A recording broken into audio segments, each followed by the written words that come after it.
Days in the Sun, a Journey to the West fanfiction written by Jukebox Straws, read by Jukebox Straws.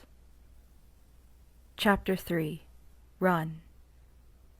The king had the monk's belongings brought in from the boat that was left on the beach. Whatever food Sanzong had left in his satchel was quickly snatched up and eaten by the horde of macaques, though the Monkey King made sure that the monk never went hungry.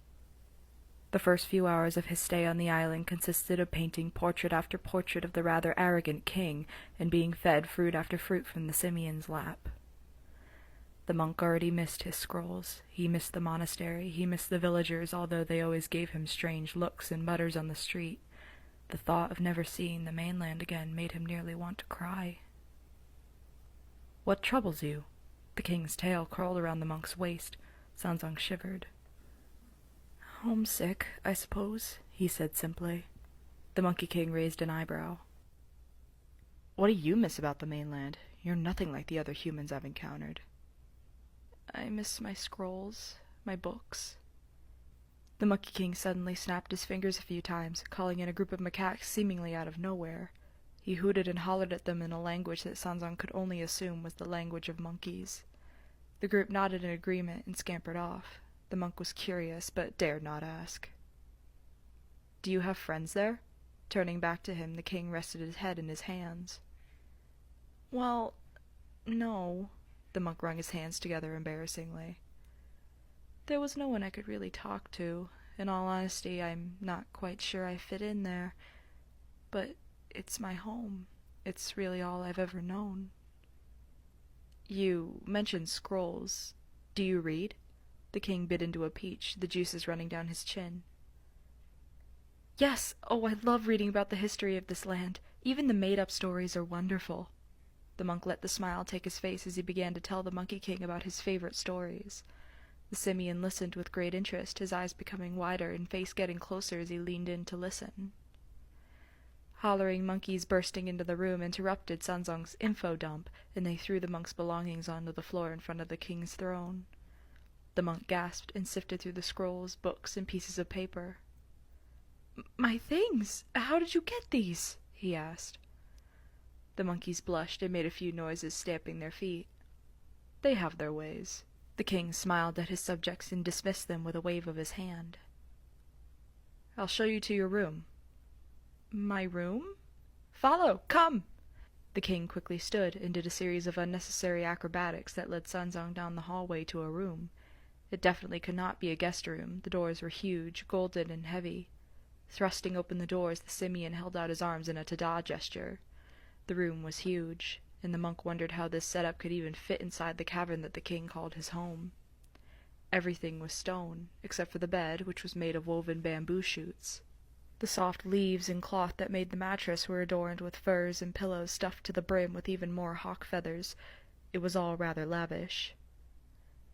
"You will sleep in my room, with me," the king said in a matter-of-fact manner. The monk flushed a deep pink again. It was adorable. "In the same bed?" the monk asked stupidly.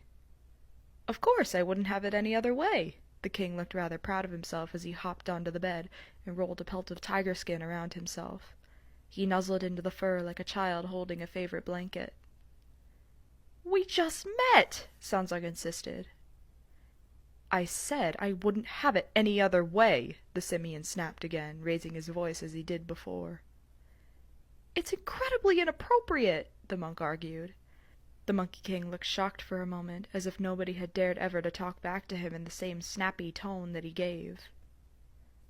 "Do I look like I care?" he growled, baring his teeth and standing up from the bed, letting the fur slip from his shoulders. I don't even know your name. I know nothing about you. I've only been here for a few hours. How could you expect me to share a bed with you? I would never do something so inappropriate and impolite." The monk frantically tried to explain himself as the monkey drew in closer. His back pressed against the door, and he frantically felt for the knob. "You dare question me? Talk back to me? You're just a stupid mortal!" the king snarled, his voice growing more into an animalistic growl.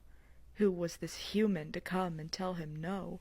Who was this mortal of whom he was thousands of years his senior, to come into his home uninvited and speak to him in such a way after being shown nothing but mercy? Sanzang began to tremble. I'm sorry, please!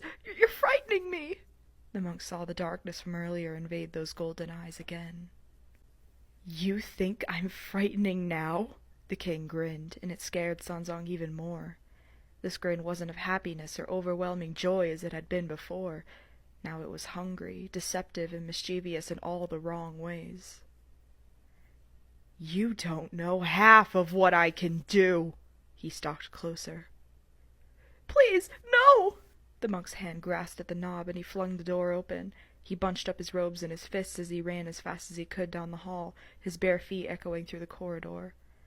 He had to get out of there, had to leave this island, had to get away from that arrogant monkey, the monkey that couldn't be told no, the monkey that could, and absolutely would, hurt him to get his way. He made it to the beach when he realized his boat was gone, and he had no way of getting off this God's-forsaken mountain. A distant roar from inside the mountain's caves made him flinch. Young monk. The voice was calming, gentle, and sent a wave of tranquility over the monk's taut features. Sanzang turned around to see the blinding light and white robes. Bodhisattva Kuan Yin? To be continued in Chapter 4.